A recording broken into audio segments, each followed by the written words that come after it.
All right, welcome back to Market Pros. My name is Bryant, and this is the Bitcoin 15-minute chart. As you see, we're grinding the top out of the previous range. If you're bullish, you really don't want to enter back into this range right now, which looks like it's trying to. We are going to find a lot of support in this region right here, like down to these wick lows of 23,200, all the way up to the top of the range. You're going to have big support here.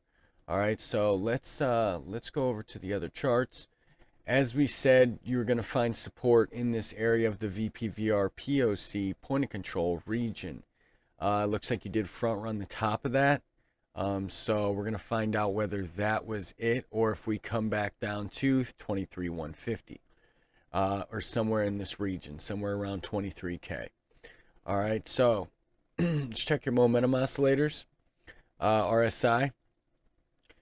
Grinding the top of that bearish control zone. We do not want to break these last lows if you are bullish at right here, these two last lows, which we did have some bullish divergence at this point and this point, but that already played out, getting rejected from the 21 and the 50.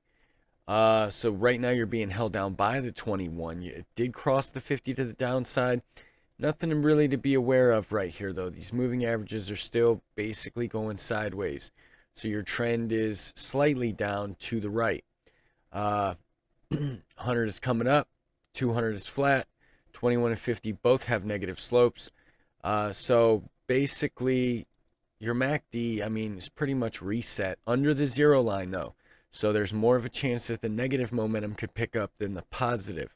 Now, if we can cross this to the upside, get some follow through, come up to the zero line and cross that, start printing some dark green bars on that histogram, there is a chance that we could come back up to this last high at about 24K.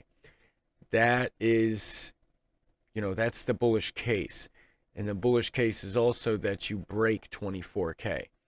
If you can break 24K on a 1 hour closure, I would expect some sort of resistance at 24,280, but ultimately I think we would get to 25.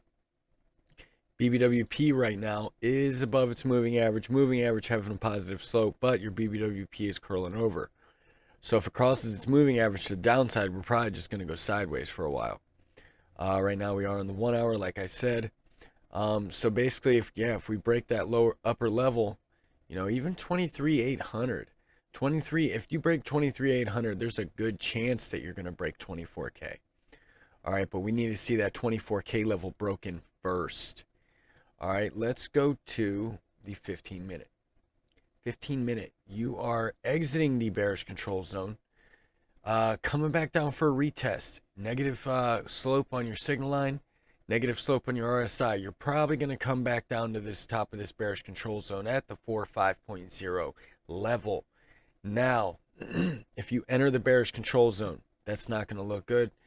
That means you're probably going to come back down to 23,300. All right, and if you go deep in the bearish control zone, you could come down to 23,150.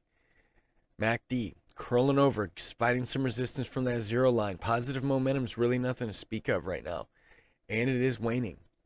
All right, so, and your BBWP is nosediving to the downside. Moving average having a negative slope. Probably going to go sideways a little bit here, but I do think we could probably come back down and test somewhere around this low. Possibly even down to 23,150. All right, maybe 23K. So somewhere in that region, I'm expecting major support in this gray box right here. So basically, if you break this last low at 23,300, I would expect you to come down to this gray box, somewhere in this gray box. Okay, can't really. 23K is going to be big support. So I really don't expect it going past 23K, to be honest. But we're going to go ahead and raise that up to 23K. I really don't see it going past that. So that's our new gray box. All right, a little more precise. Let's go back to the 1 hour. Let's go to the order block chart. We are on the daily, getting rejected from that double supply block. And now, it looks like we could have a little bit more of a pullback here. Your stochastic is coming out of that overbought region. Signal line has a negative slope. If we keep heading down, it's gonna put some follow through in here, and I do think we head a little lower. Let's go to the 1 hour. Nothing to speak of there. 4 hour, 6 hour, nothing. So we really don't get any clarity until the daily on the order block side. So yeah, like I said, you break 24K, you're probably going to go to 25. All right, if you break 23,300, you're probably going to go back down to this gray box somewhere in here, about 23K. All right, and that's basically the bullish and bearish case for Bitcoin. If you guys like this video, subscribe to the channel. Check out the links in the description below. Turn on those bell notifications so you get notified with this time-sensitive content. Let's move on to Ethereum. Ethereum, similar story here. Getting rejected from the 16, basically front running our 1680 level, getting rejected from about 1675. RSI is in the neutral median zone, so looking a little bit better than Bitcoin right now. You're above your signal line, MACD above your zero line. Positive momentum ain't shit right now, though. We ain't really got much positive momentum. BBWP going down. Moving average still has a positive slope, so if this thing turns around, stays above its moving average, I do expect some volatility to happen. Now, if it crosses its moving average to the downside, we're probably going to go sideways. Moving averages are all above each other, smallest to biggest, so the trend is still up. All right, the trend is still up. You had your multi-moving average crossover all the way down here. That would have let you know to go long, and you'd have rode that all the way up. If you have not seen trade breakdown, the trade breakdown video, go watch that. It explains this entire moving average strategy from start to finish. All right, so definitely watch that video. So, bearish case for Ethereum is that you break these lows at 1636, 1635 even.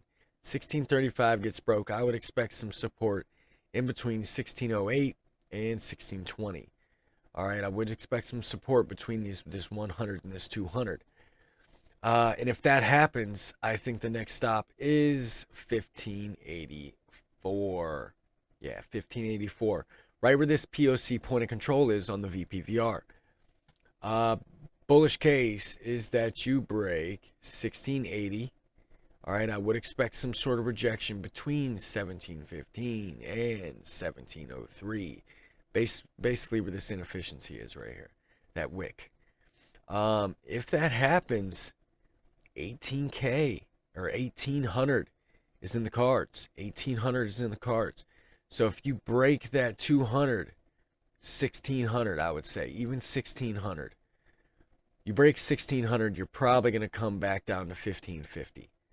All right, 1550 breaks, I would expect some support at 1528 and these range lows. All right, there's your bullish and bearish case for Ethereum. Let's move on to Solana. Solana is going sideways right now, a little bit up to the right. Your moving averages are all bunched together. They are above each other, so your trend is still more up than down. But we need to see some fan out here in one direction or the other. Either we get a multi-crossover to the downside.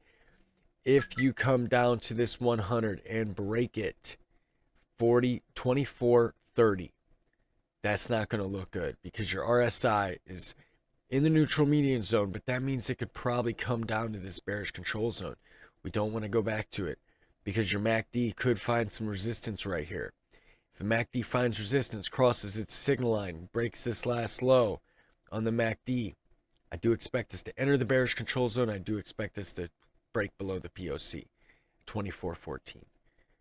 24.14 breaks all the way back down to the previous range, to the range low at 22.60, possibly even 22.80. 22.80 is going to be big support, actually. 22.80 is going to be big support. All right, bullish case is that you break these last highs at 25.82. I'd even say 25.80. 25.80 breaks, you're probably going to come up to the 26.80 mark. So you got an entire dollar there. And honestly, I think it would head up to 28. All right. So that's about all I got. I wish everyone well. I'll see you tomorrow.